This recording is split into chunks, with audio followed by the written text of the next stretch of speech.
Meus irmãos no sacerdócio, Monsenhor Josével, Padre Francisco, com esta celebração da paixão do Senhor, nós fazemos o segundo passo do Tríduo Pascal e mergulhamos no mistério da paixão e morte do Senhor. O texto que a gente acabou de escutar do Evangelho segundo São João está dividido em 3 partes. O relato da entrega de Jesus, a morte e o seu sepultamento. O cenário é um cenário de jardim. Tudo acontece dentro de um jardim. Começa no jardim e vai terminar no jardim. Porque o jardim é o lugar da vida. O jardim é o lugar onde brota toda espécie de plantas bonitas, de flores, de frutos. Jesus disse no capítulo 12, versículo 24 do Evangelho de São João: se o grão de trigo não cair e não morrer, fica só. Mas se cai e morre, dá muitos frutos. A morte de Jesus, como a gente viu, é entrega de serviço. É o maior serviço que Jesus fez para todos nós. Queremos, antes de falar um pouco sobre o mistério de sua cruz, lembrar de alguns personagens importantes que faz com que a gente se encaixe também dentro da paixão do Senhor. Primeiro é Pedro. Ontem nós vimos o quanto Pedro não aceitou o lava-pés. Até permitiu no final das contas que o Senhor lavasse, mas não compreendeu o gesto que Jesus realizava. Agora Jesus continua sem compreender. Pedro continua sem entender nada, nem um gesto de Jesus, nem o sentido de sua entrega, nem o que Jesus quer. Por isso Pedro recorre à violência.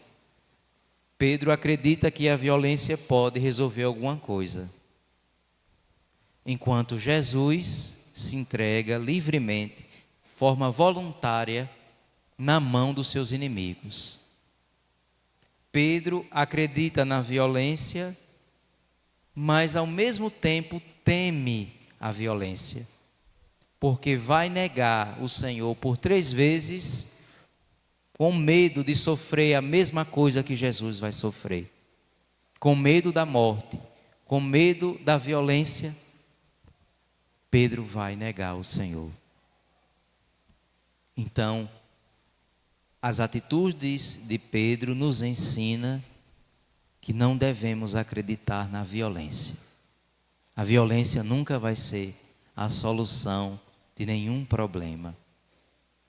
Em contrapartida, acreditamos em Jesus, que se entrega por amor na mão dos seus inimigos. Porque só assim vai produzir frutos, só assim vai nos dar os frutos da árvore da vida. Depois encontramos a figura de Pilatos. Pilatos representa toda a vontade de viver a justiça e a verdade. A todo tempo Pilatos diz: não encontrei nenhum crime nesse homem. Por isso Pilatos queria soltar Jesus. Mas a pressão social sobre Pilatos, o medo de não resolver esse problema e tudo se voltar contra ele, o fez com que ele se eximisse da responsabilidade. Mas com certeza o seu coração ficou confuso diante do que estava acontecendo. Não estava compreendendo o ódio dos sumos sacerdotes em relação a Jesus. E é o terceiro grupo de pessoas que a gente deve olhar. São os sumos sacerdotes, os judeus como um todo, mas sobretudo os sumos sacerdotes, os saduceus. Estes não acreditavam na ressurreição. Estes simplesmente estavam acreditando no poder. Trocaram a lei do Senhor Deus pela lógica desse mundo. Isso é expresso pela frase: não temos outro rei além de César. Deus deixou de ser o Deus dos sumos sacerdotes. O verdadeiro Deus dos sumos sacerdotes passou a ser a ganância, o poder, a inveja e o ódio. Pois o único motivo pelo qual os sumos sacerdotes querem matar Jesus, no fundo, é o ódio. Estavam com muito ódio de Jesus, porque Jesus era uma ameaça a todo o seu sistema de vida político, econômico e religioso. Mas ao lado desses personagens, dessas pessoas que nos ensinam a se posicionar dentro da paixão do Senhor, há também uma figura de muita consolação, de muito amor e compaixão, que aparece para nós brilhando diante de todos. É a mãe de Jesus. Maria recebe no alto da cruz uma nova maternidade. No alto da cruz, o seu filho entrega o melhor e maior presente que recebeu do seu pai para todos nós. Nós não merecemos essa mãe, mas ele quis nos dar e entregou para que essa mãe pudesse nos cuidar em todas as dores, em todos os sofrimentos. Se na paixão existe abandono, traição, covardia, injustiça, ódio, negação, em Maria a gente vê fidelidade, compaixão, firmeza. Maria então nos ensina a viver os passos da paixão do seu filho. Agora nós podemos entrar nas últimas duas palavras que Jesus proferiu no alto da cruz. A primeira palavra de Jesus no alto da cruz, segundo o Evangelho de São João, é esta: tenho sede. O que significa tenho sede? Jesus tem sede de amar, sede de perdoar, sede de salvar, sede de fazer a vontade de seu Pai. E em sua sede ofereceram vinagre, que é símbolo do ódio, símbolo de tudo aquilo que é ruim.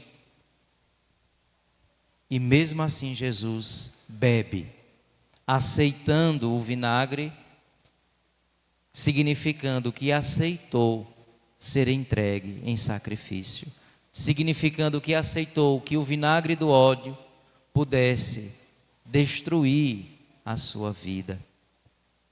Mas na realidade foi uma grande entrega. E a palavra última de Jesus no alto da cruz é: tudo está consumado.